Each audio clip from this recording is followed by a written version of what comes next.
Don always came across as this larger-than-life figure, and I never thought I'd ever be sitting up on stage with him multiple times now.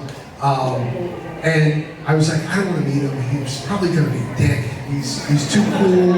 You know, he does all this really cool shit that nobody else gets to do. I meet Don, so he hits me up and he goes, come down to my gym.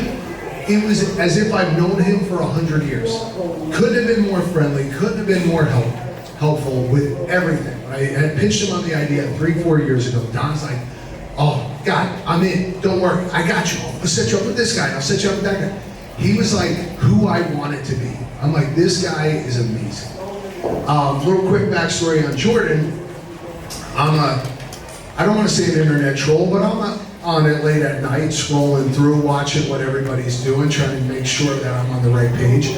And I come across this large, angry, tattooed, jacked, and his name's Doctor. I'm like, doctor? This guy's not a doctor. He's too jacked to be a doctor. This isn't your traditional doctor. And I'm just watching the stuff, and I'm watching the stuff, and I'm like, I gotta get this guy. If I'm gonna do another event, I have to have this guy in my event. So, like any good thought, I slid in his DMs.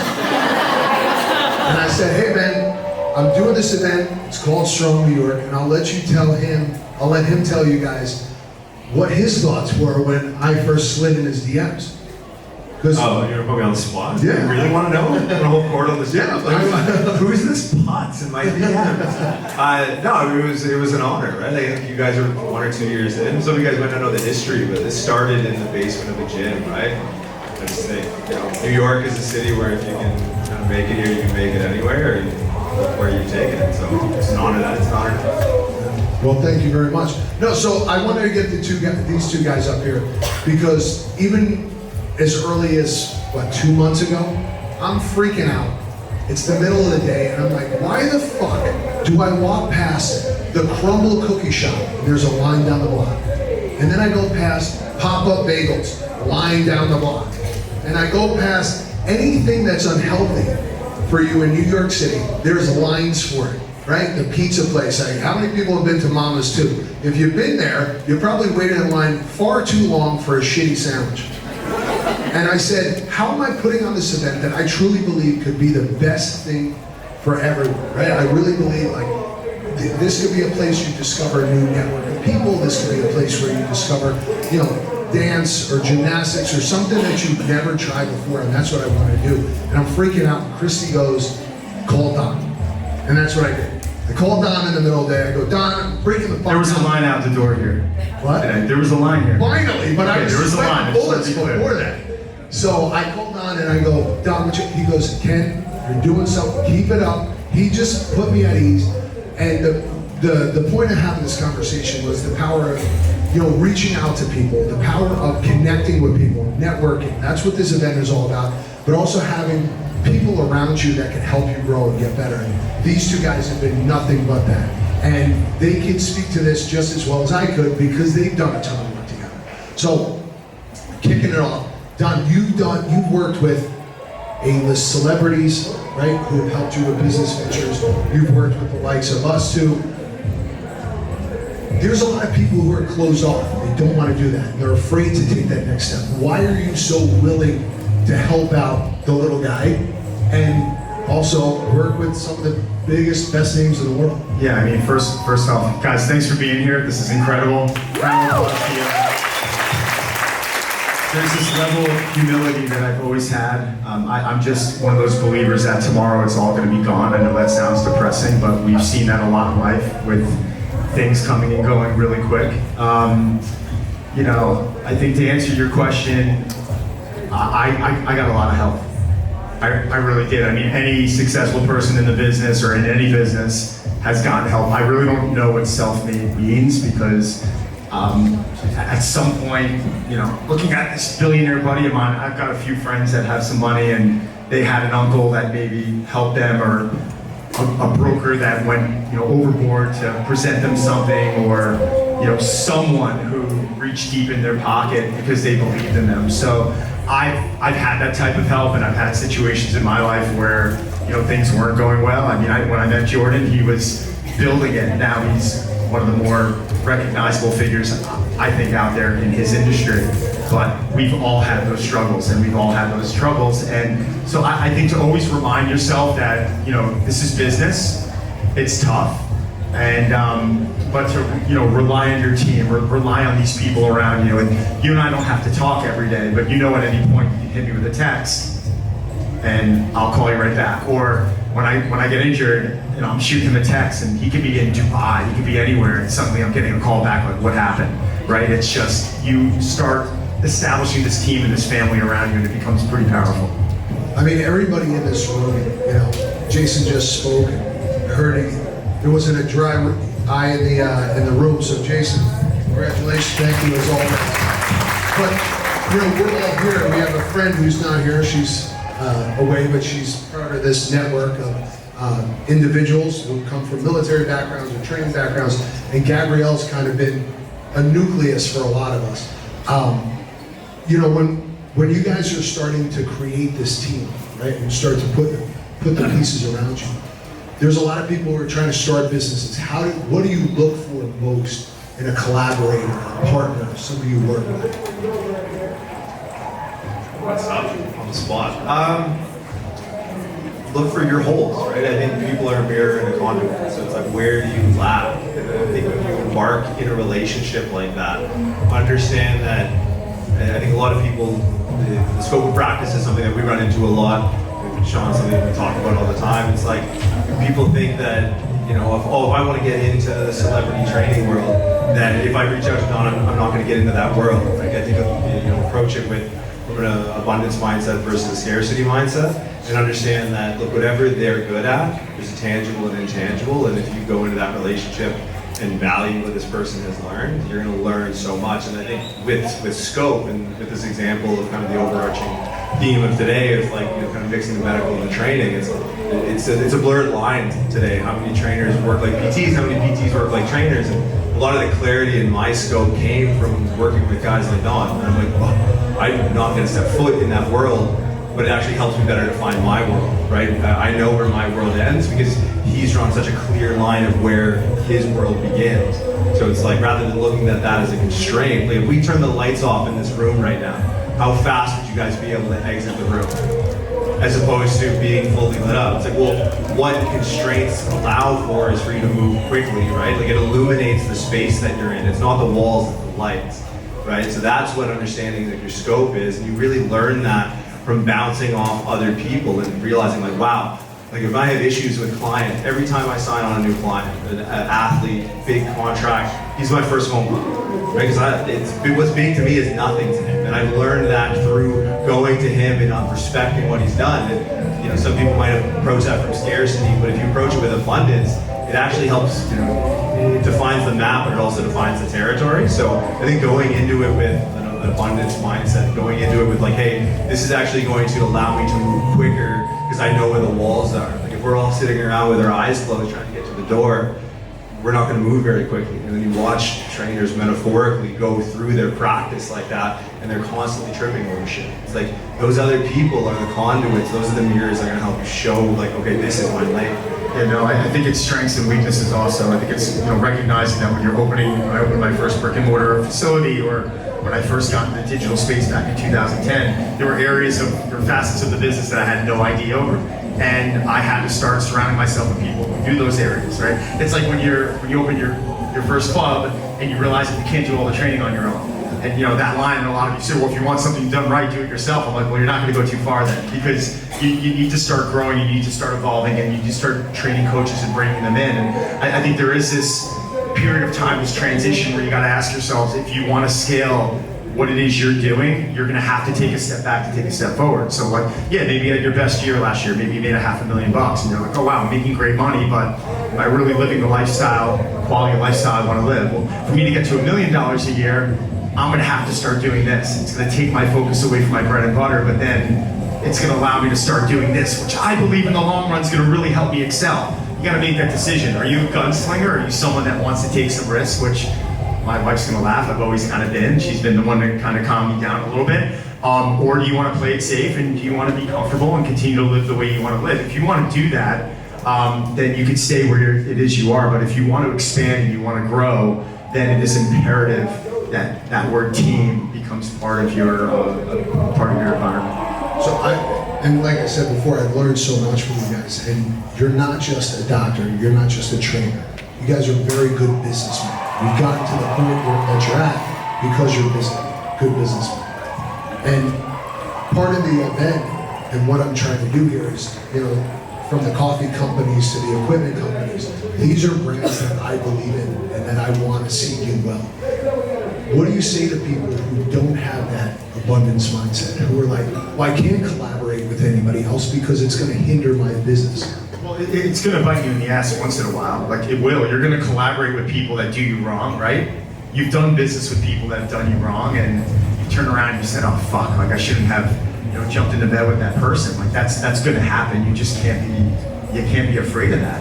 You just have to, you have to excel. You have to take some risk. You have to start doing these collaborations if you want to grow. And sometimes the collaboration isn't always doing it with other fitness professionals. Like, I'm collaborating with people now that have nothing to do with fitness.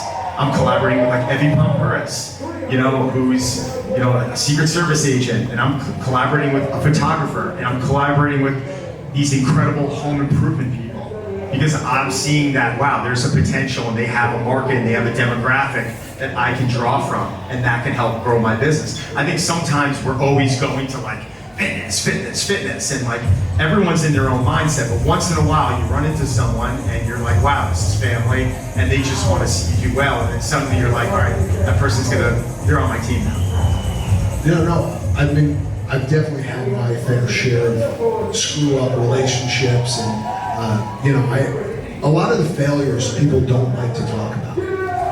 I'm very open about it because it's gotten me to the point that I had a gym that I opened up years ago in New Jersey, complete flop. I had a gym here in the city, didn't do as well. Tell us about one or two times that you learned from your mistake. Yeah, I think the biggest mistake is waiting too long to get back on the horse. When you start to run a business, your commodity should shift from money to time. So I think the mistake is, the velocity. Who knows the difference between velocity and speed? Does anyone know the difference, technically speaking? It's a room full of trainers, right? Direction, right? So it's not about moving fast, it's fast with a direction. So it's about recalibrating and minimizing that refractory period. So your mistakes are so trivial in the long run, if it's the long run. So my biggest thing that I've learned is people are gonna burn you, people get greedy, they're gonna steal your shit, you're gonna have to lawyer up. If you're in this long enough, be prepared for that. Understand the amount of shit you're gonna have to shovel. But if you can just shovel faster than the next guy, you're gonna be in a good place. And a lot of people, when they get hit, they just stay down. And it's and look, maybe having an awareness around your proclivity for shit shoveling might be a good place to start. No, I mean that though. I don't know. I wouldn't wish some of the stuff we've been through on some people who don't want that. So have a realistic conversation. But it's about velocity over speed, right? Because everyone's like, oh, it's over direction. It's this tortoise in the hare. Bullshit. You know how relevant this is all going to be in 10 years, right? And I know we started off oh, this is the angry guy. So now I feel like I have to live up to that whole effect. But no, and I mean that from almost the way Donnie said it, of hey, the productive year was long. So it's not about direction and tortoise and the hare. It's you want to move and you want to move fast, but you want to move fast in the right direction. So the biggest mistake, and I think the biggest learning opportunity when you get fucking smacked, and you'll get fucking smacked, is how short can I make that refractory period? Right? How quickly can I get back to making mistakes faster? Yeah, also, don't cry about it, guys. If you want to be an entrepreneur, if you want to get into business, you got to accept that shit's going to happen. I could sit up here right now for the next 2 hours talking about all my failures and, the $1.5 million I burned from launching an app company, and, professional athletes didn't want to engage with clientele, and, the lease I signed 15 years ago, and things that were haunting me, 15 years later. And there's just shit that you learn. And I was talking to Angel about it earlier, who's an entrepreneur over here, who owns Elevation. Have you guys heard of it? Elevation? One of the best gyms you're gonna see, by the way, hands. you don't cry about it. You turn around, you cannot make emotional decisions. You have to make business decisions. You get into a lease, you put in a deposit, and you realize that, like, holy shit, there's floods going on, there's things going on. Are you gonna cry about it? Are you gonna keep going back to the well and make poor decisions based off of emotions? Or are you gonna make business decisions? And that's when you become a business person. And, you know, if you don't wanna be in that position, don't wear the hat. I mean, I was talking to one of my buddies who's a very well-known private equity guy, is all I'll say. And I called him about, it sounds terrible, I called him about a lawsuit that I had one day, and he was like, dude, what are you complaining about? He said this to me like 6 years ago. I'm like, what? He goes, there's not a moment I'm not getting sued sitting on the toilet. He said, grow the fuck up and be an entrepreneur and figure it out. And he was right, like it works itself out. Like and these are situations that sometimes you have to go through to be able to understand what it is what they're talking about. Yeah, that leads me to a very good question, because I always, you know, it's very much like training. I always feel that people start to dwell on their problems and they're licking their wounds and they're upset about it. But in reality, the best thing to do is just move forward and work on the next project. You know, how much time do you guys spend being like, oh, well, you know, this happened to me. You know, I heard a while ago, one of the best things I ever heard was get really good at making small decisions so big decisions become easier. You know, when did that happen for you guys? Like, how many times did you guys, because people like hearing other people's situations, right? Like, you lose a gym, you lose some money, you lose a business, whatever it may be. And how long do you really give yourself to lick your wounds? Because everybody's like, oh, you shouldn't feel bad. And I'm the type of person where I'm like, fuck that, just move on. Right? Don't think about it, don't cry about it, move on. How much time do you guys really recommend to people to be like, okay, you had your moment of sorrow and move to the next step?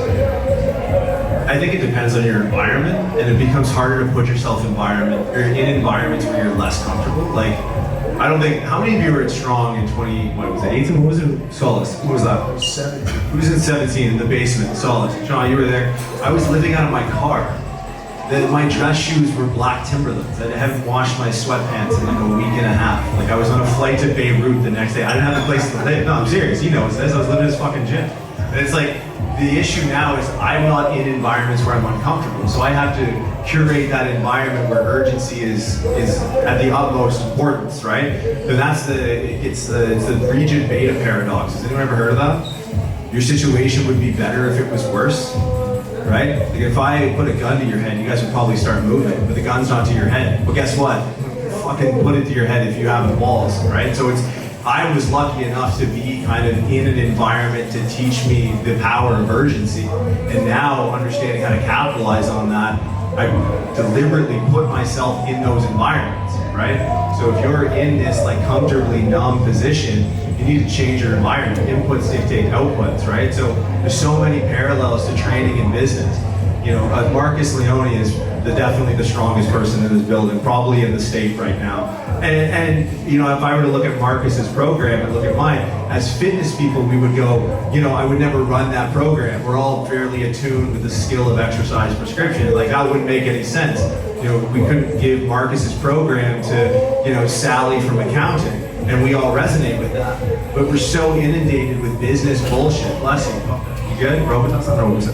And we're so, and it's like, look, one of the best things, because you said something about a training analogy, is how many of you are familiar with with Airbnb, the startup story of Airbnb, right? The importance of doing things that don't scale, right? So we're so inundated with just these talking fucking heads with yellow text when you're starting. I get it. I was there. I'm still there. Still fighting like this constant drone, this noise, the cost of acquisition, lifetime value, scale, all this bullshit. It's just fucking noise, right? Like, what the owner of Airbnb did in the early days, actually did in New York City, was he started booking the units that were listed. Only a handful in New York. Flew in from San Francisco with an interior decorator and a photographer to help make the listing. And you can't do that at scale. One of the problems that I think, and that collaboration has taught me how to solve, is I need to solve, like you said, these problems that are right in front of me. I think we don't know how to look at and appraise, because most of us get into this through fitness as the vector, and then start to learn business through our passion for fitness. We don't understand that when we're hearing these high-level concepts, it would be like me trying to use Marcus's program to apply it to, Sally from accounting. So, we can use the principles that we already know and cross-apply it to where we're at. And then that will allow you to make those, put in perspective what those problems that you're solving are at the time that you encounter them. So, to answer your question a little bit more succinctly, like urgency, your environment, that's what's gonna push you to action. So if you are on the fence and you're humming or hawing, if it's not a fuck yes, it's a no, it's like you have to back yourself into a corner to force yourself to do it. Does everyone here remember the economic crisis of 07, 08? A lot of you are probably way too young to remember this. Exactly. I was running corporate events at my club because we had, at a gym, we had a bar upstairs. We had indoor simulators. We were hosting events for like Goldman Sachs, Lehman Brothers, Bear Stearns. So we were making like real cash twice a week. I was probably, my overhead was $2 million a year just in one of my clubs. As a gym owner, that's as a gym owner, that's a lot, but we were probably making $80,000 a month on events, and then overnight that just disappeared. And I'll never forget having to turn around. I looked at my business partner, my brother, and I said, holy shit, we've got to pivot. And we literally, I think we lit on fire about 100 grand a month, but we were locked into a lease. That was a personal guarantee. Stupid, right? Something that I signed in my mid-20s, didn't know. My landlord could have came after all my personal assets, probably $3.5 million worth. So here I'm on the hook. I'm burning 100 grand a month. It would have cost me more money to close. So I had to face the bear and I had to fight. So for every month, I raised $1 million in front-loaded money from clients who had big money, and I burned that off in 18 months. Imagine as a trainer burning $1 million off in 18 months, how much I had to train. All right, I had Con Ed shut my power down. I had American Express shut my power down. We had no hot water. Members are coming in like, where's the power? I'm like, fucking Verizon, man. They hit our power line out back. I'm sweating. I'm on the phone inside my office. I'm walking outside. I'm shaking. I'm like, hey, Ryan, ready to go? Let's go. Are you right? Yeah, man, I'm totally cool. Like, fake it till you make it type of thing. But I'm telling you right now, I would not have changed my wife's gonna kill me for saying this. I would not have changed those moments for anything, because that's what taught me how to be a man in business. It really did. It taught me I almost missed 37 consecutive payrolls. Imagine going to bed every payroll saying to yourself, I gotta come up with anywhere from 25 to 100 grand by tomorrow. And we missed one payroll by 3 days. The levels of creativity that you are forced to develop, that's why I became really good in business. That's why I learned more than most people at Harvard Business School, because of what I had to go through, the shit show I had to go through for 15 years in that place. And you know what? I ended it my way. I closed out and I left because I had better business opportunities and better things to move on to. But to this day, I will never go back, and I would never change those moments, because that's what taught me how to make these decisions now. So to answer your question, how much time? You figure it out.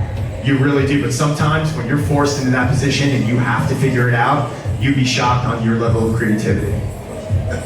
As business owners, you fail, you stumble. Do you guys have any regrets? Do you ever look back on your career, just like you were saying, you're like, you probably wouldn't change anything about it. And there's a lot of people out there who are thinking about a new project or a new, job or something they want to tackle. What's your advice to them to move forward? I mean, the regret thing, do I have any regrets? Hopefully none of my investors are in the room, because I'm going to turn around and say, no, I have no regrets. So we lit some money on fire. So yeah, obviously, looking back on it now, there would have been such an easier way to do things, right? And I think even like that number one word, engagement.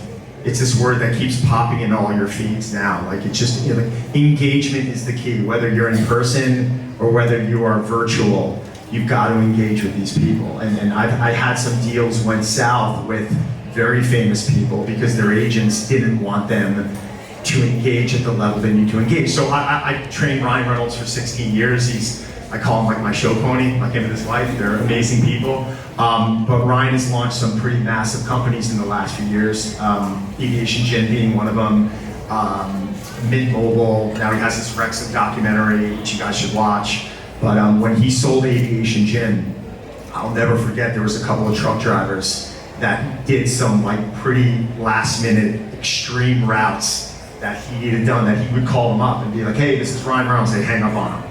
And they wouldn't believe it, so he FaceTimed them and he'd be like, no, it's really me. They were like, holy shit, it's Ryan Reynolds. Like, Could you do this right? Ryan was on the phone with these businesses making calls, with these drivers making calls, and when he sold, he messaged every one of them and he said, check your bank account. It's pretty powerful stuff, right? So they didn't forget what they did for him, and I think those are very valuable lessons, and those are things that are very, very inspiring. Yeah, I mean, I think on the regrets front, if you're happy with where you're at, you can't regret how you got there, right? Sort of like a butterfly effect. But if you do have regrets, it's your way of framing it, right? I think when you get in the physical problem solving space, which is kind of like the primary core of my business, it's about framing problems, not solving problems. And I think the more you can spend time on how you frame a problem, the solution becomes evident. So when it comes to regrets, all a regret is a lingering memory that you haven't learned from. That's kind of the technical term. So if you have a regret, as a business owner, your best asset is to find the lesson and move on. So I personally don't have any regret. I have a lot of lessons I've learned from fuck-ups, and I'll continue to do that. But like the actual technical definition of a regret is that it's a lingering memory that you haven't learned from, and you just have to have an openness and a willingness to learn as a business owner. You guys both worked with very successful people, pretty well-to-do people, and I'm sure you guys had learned a lot from them. What's one lesson from someone you worked with that you were like, I can't believe I'm working with this person, and on top of that, they taught me this lifelong lesson?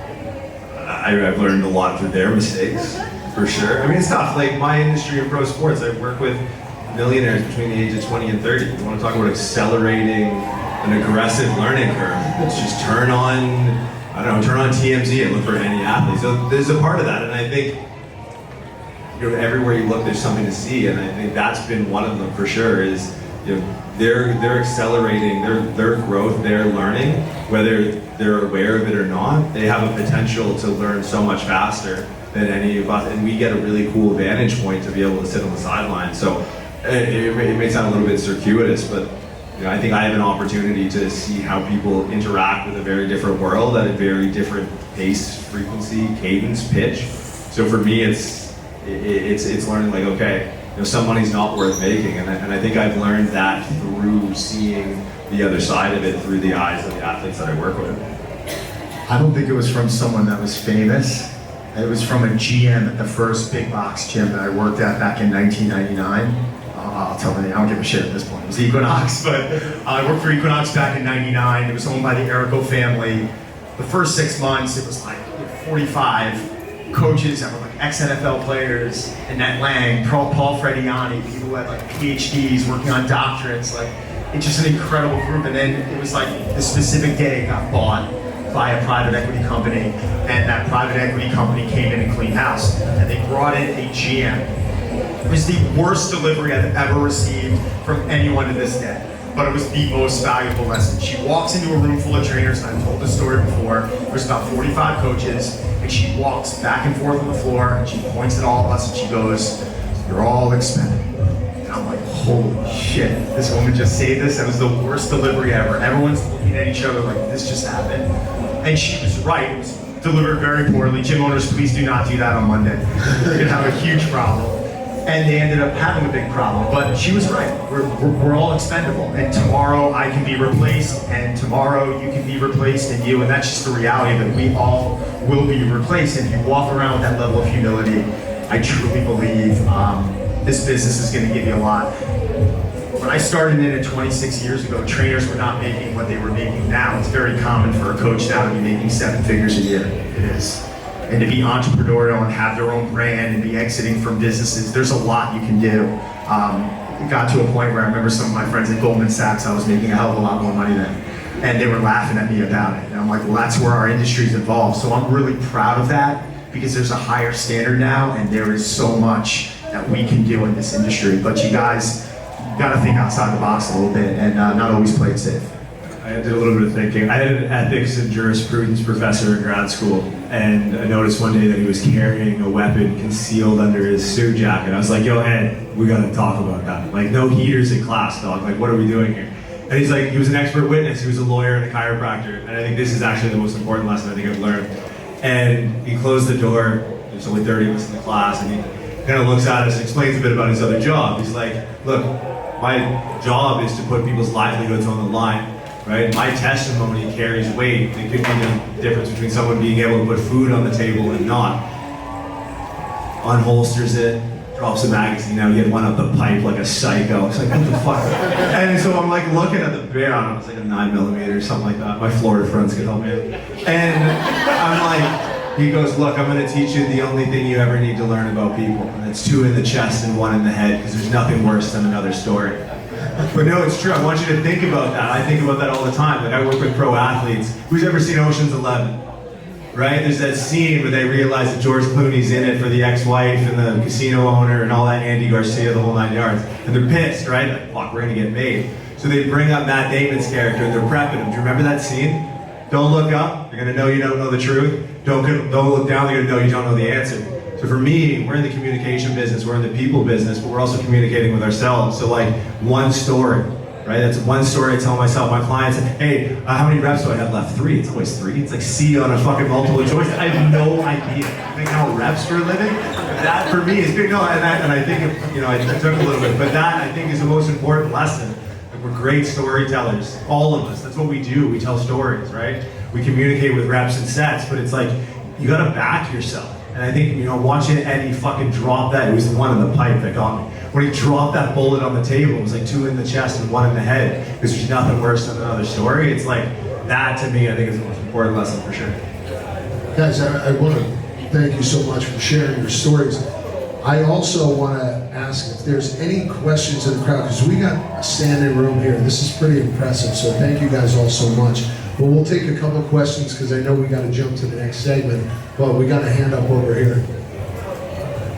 What's up, guys? Can you hear me? You're gonna get roasted. Cool.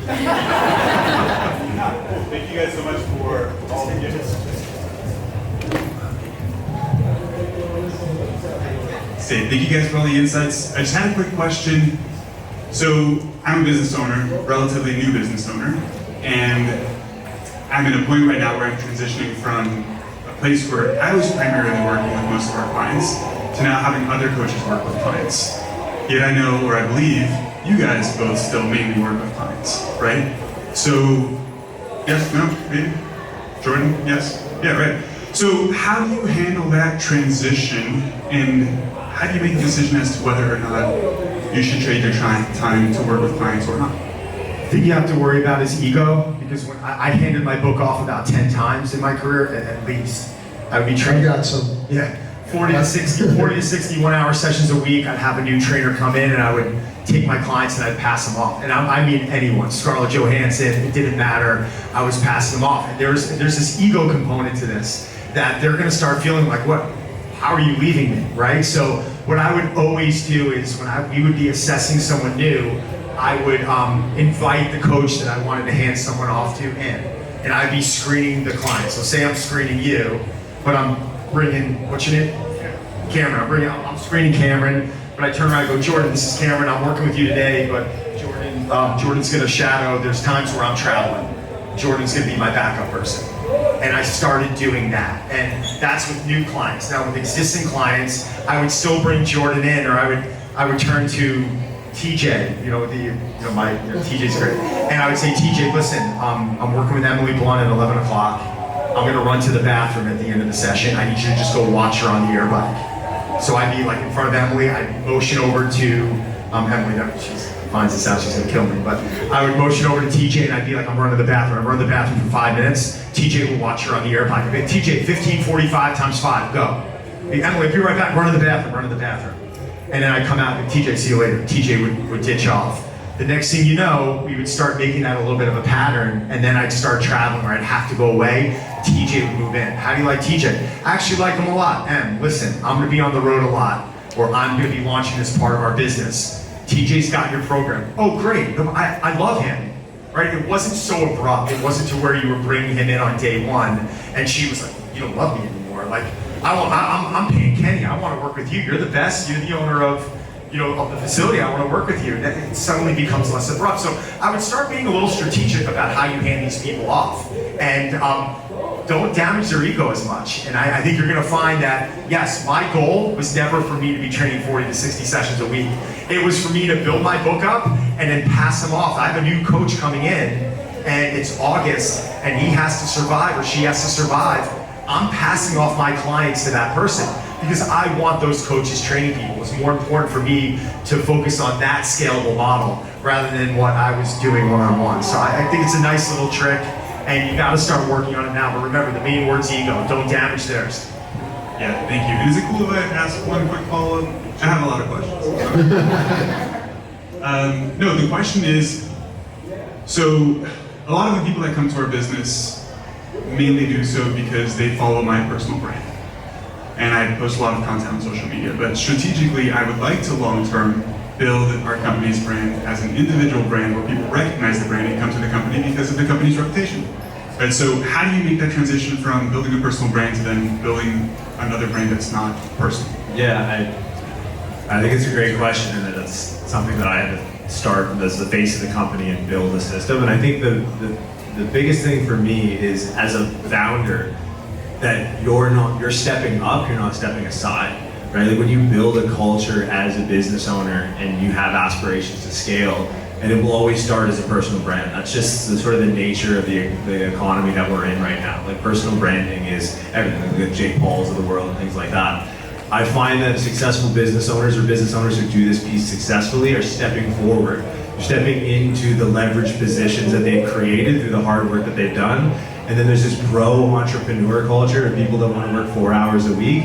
Like if you are not still redlining it, your culture will go to shit. But if you're staying at the tip of the spear, like if you're staying, if you're getting on calls with your team and you've been up for 16, 20 hours, like that's what it takes to get people to follow you from a brand perspective. Like if I was sitting back living off the interest, like, I don't know, shit talking from Bali or something, it would all go to shit tomorrow. But no, like we get sold this, like you guys, like we're all inundated with this aspirational character of someone who doesn't work. I'd lose my mind. I know exactly the drugs I would get and I would be gone, right? I would just be melted. But yeah, shout out drugs. The drugs are great. But like, no, but I'm serious. Like, wow, too much applause for drugs at a fitness conference. But no, like, and I think that's where you're headed. And like, I think there's a large part of what Donnie's saying is like, that as long as you feel like, and I struggled with this because I had to ask myself, look, are the positions I'm stepping into higher leverage? Are they unique to the place that I put myself in, given the hard work, and am I still going to be working hard, right? Like no one, if I say, hey, and this happens at weekly, hey man, I got a call, I got to be on a plane, that's one, I got to go work with the pitcher, can you cover my lecture for me? There's no questions asked, right? So I think as long as you're stepping in to higher leveraged opportunities that only you could do and you still work hard, then that's what builds the culture from the top, and people are gonna follow you, they'll run through walls for you. Awesome, man. Thank you guys. Yeah, that was so well put, because I've never put it that eloquently, but yeah, when you move forward, you gotta put somebody else on it. And it's so important, and that's what collaborating, building a team is all about. One more over here. First of all, thank you for your presentation.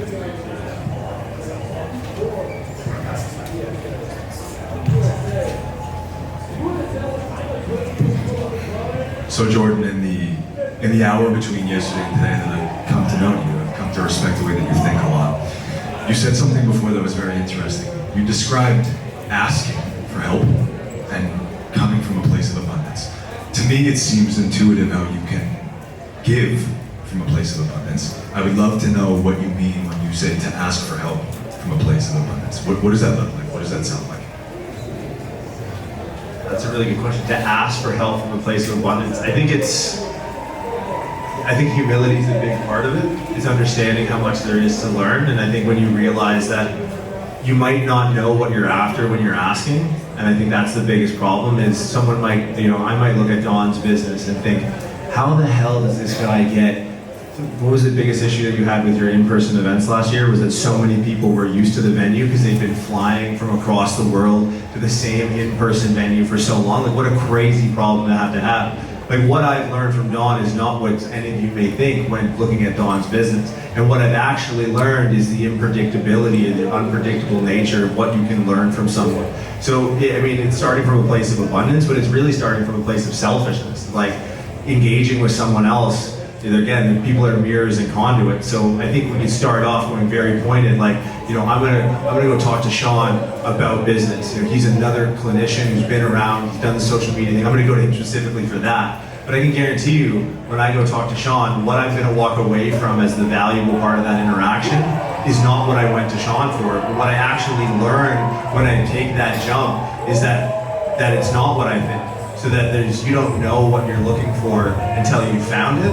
And I think starting with those deliberate points of like, I'm gonna go to Marcus to get strong, or I'm gonna go to Angel to build the gym, or I'm gonna go to Kenny to put on an event. It's you'll realize that you're in a way different place than where you set out. So I think as long as you're learning that with those deliberate interactions, when you are asking from a place from need or scarcity, to keep that, to understand the value that you extract out is not in the direct transaction that you went for when you were asking from that place of scarcity, and then that becomes, you just become inquisitive and curious, and then that becomes like the true value of asking questions. Yeah, am I allowed to add to this? I'm just curious.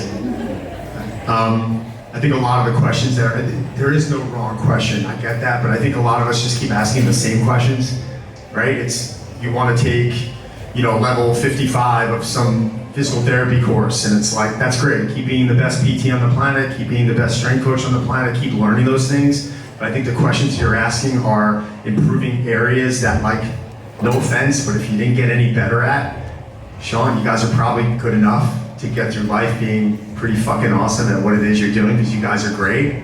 It's the other areas of your business, it's the other aspects of your life that I want to see people improve. Are you taking a public speaking course? Are you really honing in and looking at areas of your business that you might be struggling? And I don't mean asking mom what it is you're good or you're not good at, because my mom's just going to give me compliments. I want people in my life that are going to be brutally honest, to the point where maybe it hurts a little bit, but that's what I want. Because if someone tells me I shit the bed doing something, then I'm going to get really good at that area, because that's what I do. So that's what I kind of urge you all to do, is find that person who can really look at what it is you're doing and be like, you're good enough, and keep being a better strength coach, keep being a better PT. I'm not saying that, but if you're here in one area and here in another area that's holding you back from really excelling, start focusing on that a little bit. And I see it, like I every year I host something where I invite coaches in. It's like a one-off, it's fun. I'm doing it with Perform Better this year, where we're getting them on camera. I did it last year, I was blown away how many people I asked, and I did it today once, what's your 3-floor elevator pitch? And they're all sitting there like, well, I bring the personal back into personal trainer. I'm like, well, what the fuck does that mean? Right, like come on, like I have 3, and I say 3 floors because I used to ride up to my 3rd floor at Drive, ground to 3. Can you tell me what it is you guys do for a living? Can every one of you do that? And most of you in here, I'll probably say 90% can't get it done in those 3 floors. And that's a big problem, because if you don't know your product, he's raising his hand like, yeah, I can. You said it with confidence, I know you can. That's something that we need to work on. And then when we put you on camera, man, people are breaking out in hives. That's an area, you might be a great coach, but that might be an area that you have to work on, because when you're trying to sell that product or that program or that one thing online, it's just not grabbing people. You're great at what you do, but you're not great in that area. So whoever thought 30 years ago, 25 years ago, when I got into this business and I became a coach at Equinox, if you told me today I was doing what I'm doing, well, Don, you're gonna have a global community, you're gonna be in over 80 countries. I'm gonna be like, I'm traveling to 80 countries? No, you don't have to travel as much, maybe once a month. Well, how am I gonna be in over 80 countries? Well, you're gonna be doing paid spend. What's that? Well, you're gonna be doing virtual Zooms and you're gonna be online. What's online? Is that thing with the Ethernet cable that you plug in that like buzzes all the time? Like, this shit didn't exist. Think what's evolved in 25 years. Think about what's gonna evolve in the next 25 years. Start preparing for that. And that's what I implore you all to do. What is that thing right now that if we put you, like, what are you gonna shit the bed? Work on that, get better at that, and then watch how things in business elevate for you, because, again, 20, 25 years ago, what we're doing here didn't exist. We'll do one last question right over here, and then we gotta cut it. Now I want to hear your 3-floor pitch. What's your 3-floor pitch right now? Give it. Wellness and fundraising for a startup company to access. Oh my God. I gave you the floor for that reason. Come on, right now, give it to me. I'm fundraising for a startup company called Wellness to run fully equipped world with a down there. It's okay, but this is what I'm. But this I know you've been in tougher situations, man. Kenny, man, you just. I gave you the layup. Talk to me like no one else is here. Right now. Wellness is a fully equipped workout space that developed for private wellness professionals to grow their businesses. Okay. Grow their businesses by 75%, reduce their work time by 30%. So Okay. The idea is to take all the trainers out of Equinox and give them a place to run their businesses. Make sure you have a good attorney, by the way. I know. All right, so my question. I like it. Thank you. My name is Sultan Malay. Ken, thanks for the invite. And Leia that I missed. Anytime. Yeah, so I don't know when you got your first location, was it privately funded? And more importantly, did you ever come to a point where your fundraising pipeline slowed down? And what were you able to do to? Oh man, we don't have time. We don't have time for this. You and I can sit outside for a little bit. I'll give a quick, like 10,000 foot. Privately funded, angel investors, friends and family.